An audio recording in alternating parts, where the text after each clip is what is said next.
नैवेद्य दाखवायचा, अर्पण करायचा, वस्तू जे आहे त्याच्या खाली मंडल करायचं असतं.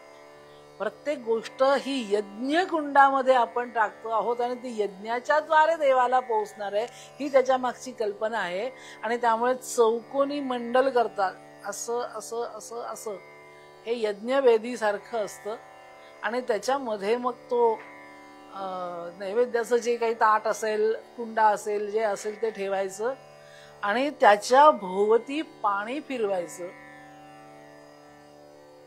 आणि ते पाणी फिरवल्यानंतर एक हात हृदयापाशी लावायचा, किंवा काही लोक असाही धरतात.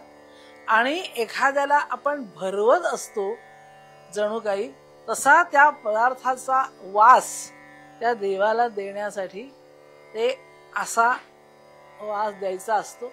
आणि मग त्या ठिकाणी मंत्र आहे, प्राणाय स्वाहा, अपानाय स्वाहा, व्यानाय स्वाहा, उदानाय स्वाहा, समानाय स्वाहा, ब्रह्मणे स्वाहा.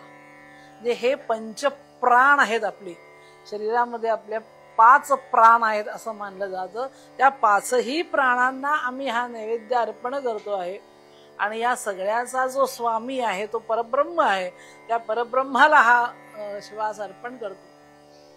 आणि जोपर्यंत तो पदार्थ असतो तोपर्यंत तो माझा असतो.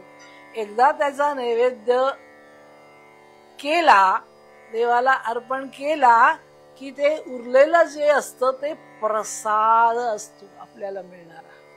सगळ्यांना प्रसाद वाटायचा असतो, पण त्या आधी देवाला द्यायचा असतो. आधी देवाला अर्पण करायचा. देवाने तो ग्रहण केला की त्या गोष्टीचा नैवेद्य होतो आणि त्या नैवेद्याचा प्रसाद होतो आणि मग आपण सगळ्यांना वाटतो.